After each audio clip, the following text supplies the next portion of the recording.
Chapter 5. The Unexpected Prowler. An embezzlement case. Nancy was excited. What, she wondered, did her father want her to do? The young detective longed to place a call to him immediately, but knew she must wait until 8 o'clock. "Where's Mrs. Gleason's sister?" she asked. Hannah said that the woman had left a short while before, after hearing that Nancy would be home by supper time. "But first she fixed a chicken casserole dish for us," Hannah added. "It's all ready to pop in the oven." "My dear, I hate to bother you." Nancy grinned mischievously and teased. "You mean you hate to have anyone else but you reign in your kitchen. Don't worry, Hannah. I'll be neat." "Oh, posh," said Hannah. She blushed and gave Nancy a loving glance. Humming softly, Nancy went to the modern pink and white kitchen. The casserole, which looked tempting, stood on one of the gleaming countertops. After lighting the oven, Nancy placed the dish inside to heat. She set 2 wooden trays with doilies, napkins, and silver. Then, after placing bread and butter on each, Nancy poured 2 glasses of milk. Lastly, she made a crisp salad of lettuce and tomatoes and marinated it with a tangy French dressing. While waiting for the casserole, Nancy went back to the living room.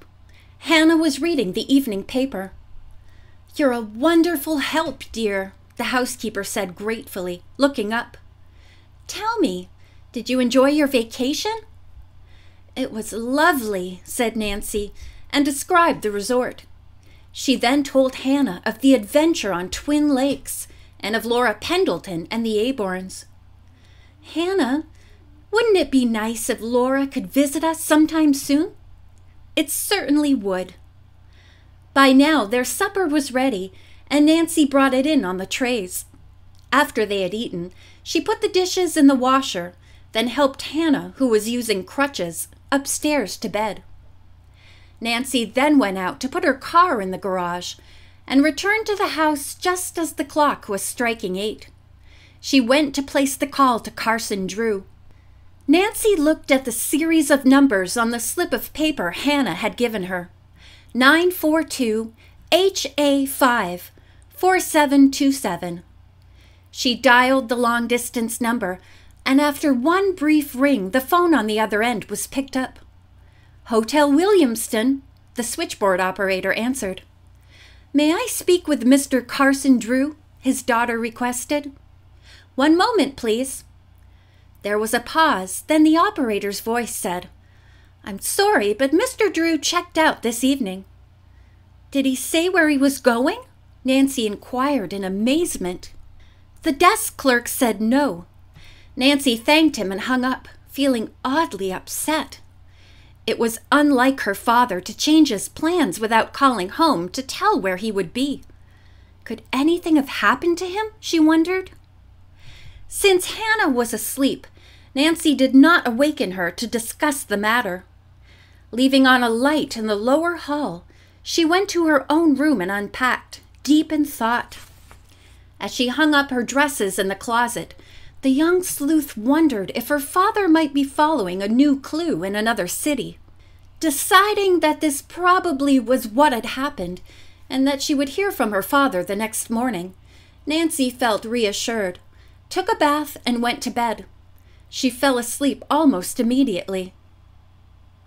Several hours later, Nancy was awakened by the sound of a dull thud. She sat up and groped for the bedside light.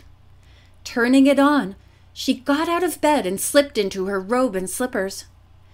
"I hope Hannah hasn't fallen out of bed," Nancy thought worriedly, and hurried down the carpeted hall to the housekeeper's room.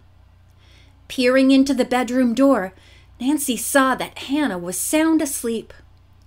Puzzled, Nancy went back to her own room. The girl detective had almost decided she had been dreaming.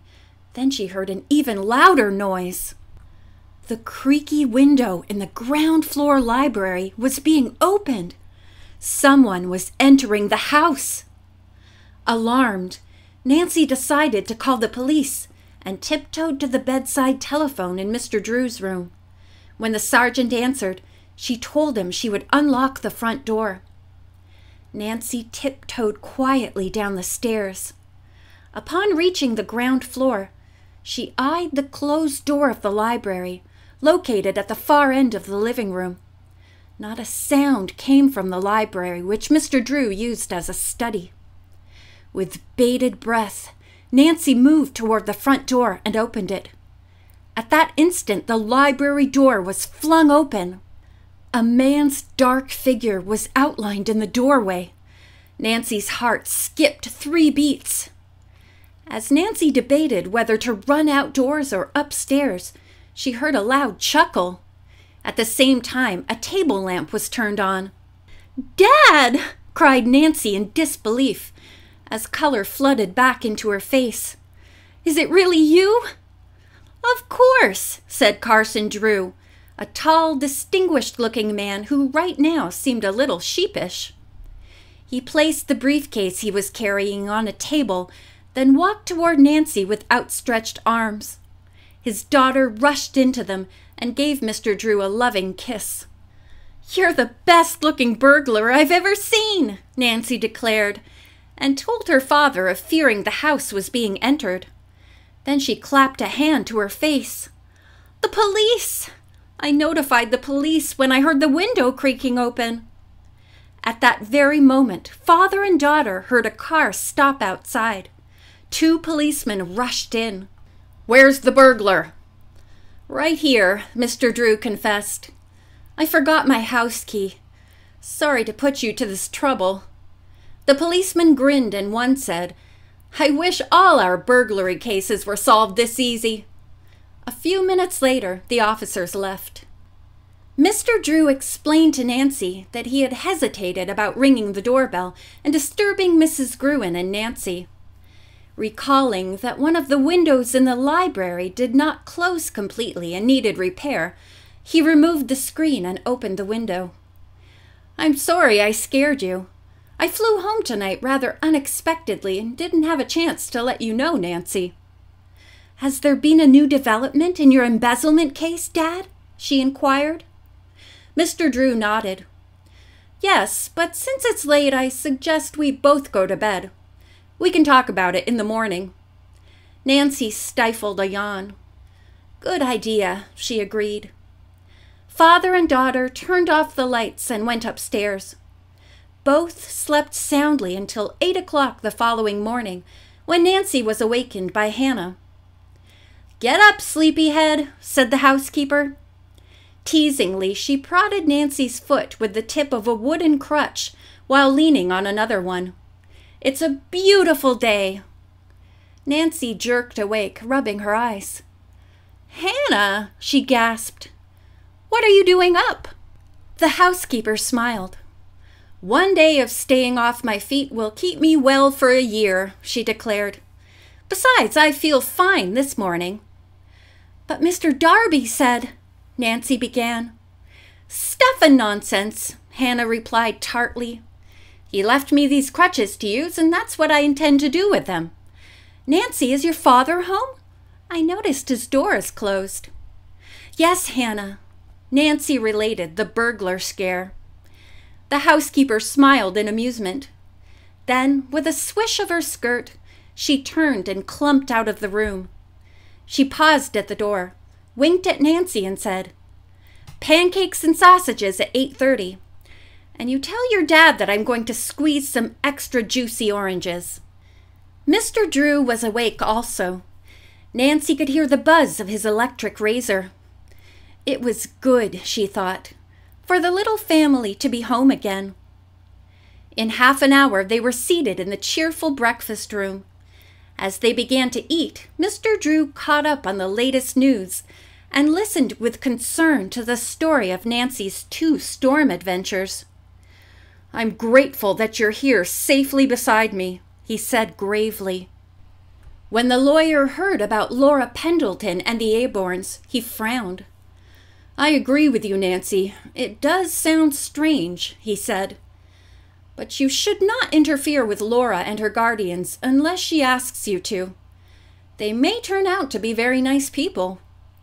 "I agree," said Hannah, then added pointedly, "But if things should prove otherwise, Mr. Drew?" "Then I'd be happy to help Laura have another guardian appointed by the court," the lawyer replied. "In the meantime, Nancy, let's invite Laura to spend a few days with us very soon." Nancy beamed. "Thanks, Dad. That's just what I wanted to do." When the meal was finished and the dishes had been put in the washer, Mr. Drew and Nancy went to his study, a comfortable room with book-lined shelves, deep-seated leather chairs, and a wide, highly polished mahogany desk. Nancy sat down in a yellow club chair, then said eagerly, "Come on, Dad. Don't hold out on me any longer about this case of yours." Mr. Drew smiled and absently fingered a glass paperweight. Sitting down, he began to talk. Mr. Drew's client, a Mr. Seward, was the president of the Monroe National Bank in Monroe. It had branches throughout the country, including one in River Heights. During a recent audit, many valuable securities had been discovered missing from the main bank's vault. Most of the securities were bonds which read, "Payable to bearer." "How dreadful," said Nancy. "It means that whoever has the bonds can cash them." "That's right." Mr. Drew said that the bonds belonged to various bank clients throughout the country. In all cases, the clients had inherited money and had asked the bank as custodian to invest it for them. A Mr. Hamilton was put in charge. This was a very common bank procedure. The bank made the investments and paid the dividends to the individual, thus relieving the person of handling his own transactions.